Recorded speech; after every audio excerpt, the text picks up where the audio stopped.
afternoon, everybody, and welcome to the Israel Brief, brought to you by Leila Khaled.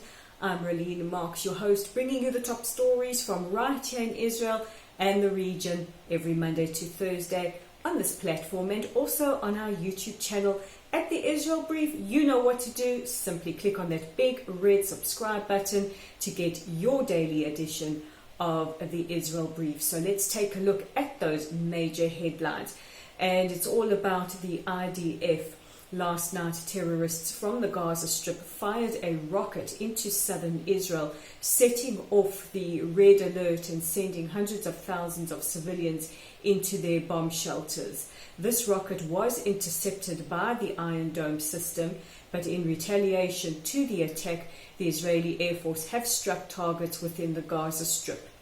Earlier yesterday, it was announced that the IDF had discovered a new tunnel burrowing from the Gaza Strip into Israel. Now, the intentions of these tunnels are very, very nefarious. The intentions are either to come in and attack the yeshuvim or moshavs or kibbutzim or small towns around the Gaza border, or to kidnap Israeli civilians and soldiers and take them back into the Gaza Strip.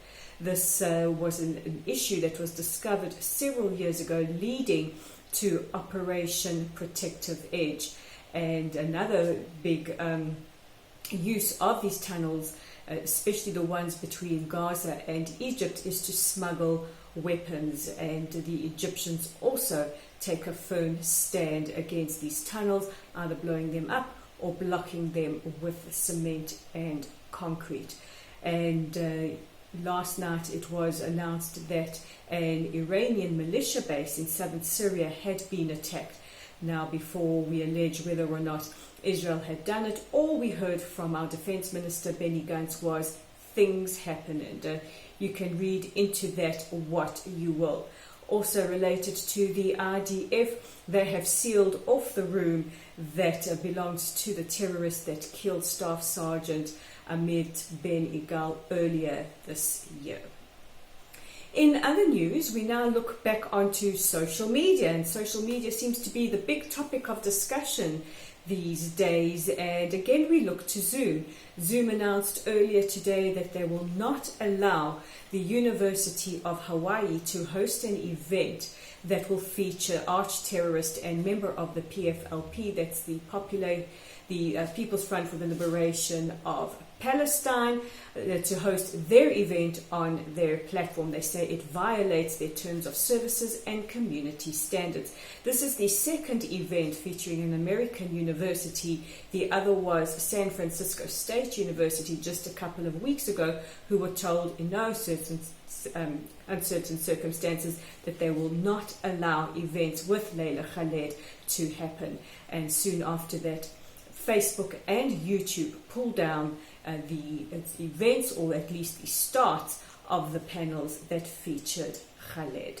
So this is a resounding message going out to anybody spouting terrorist ideology or is featured on the terrorist watch list in the United States, that there is no platform for you to spout your hateful ideology.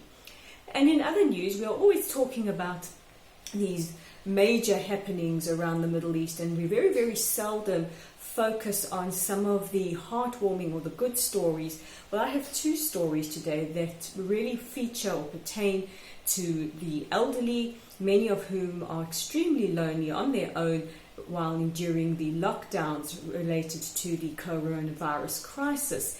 And today it was announced by the Austrian Embassy in Israel that instead of marking Austria Day as they normally would have, with a party and with festivities, because of the restrictions and because there are very many Holocaust survivors who are lonely or who are in dire financial straits, they will celebrate Austrian Day by giving them care packages. They will also do this for Israelis who are facing hard times. And another story coming to light was a group of young volunteers across Tel Aviv who take baked goods to the elderly who are on their own every Friday to help them welcome the Shabbat. And this brings much needed human interaction and also a little something sweet to welcome their Shabbat. However, a very sad side effect of this is that many of them are in declining financial state and have asked whether or not there is maybe something a little bit more than the cake that they receive. So if you are able to donate to food banks around the country, please do so. There are many people in Israel and in other countries around the world who are facing dire financial consequences as a result of job losses and other circumstances related to the COVID-19 crisis.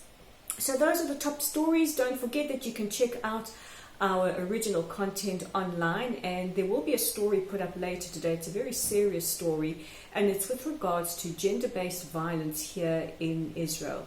And it's a situation that's not unique to Israel. It happens all around the world, and with the crisis that the global community is facing with coronavirus, this seems to be escalating. And you can read the chairperson of World Witzo, Anita Friedman's account of what the Israeli government, along with women's organizations, are doing to help combat this.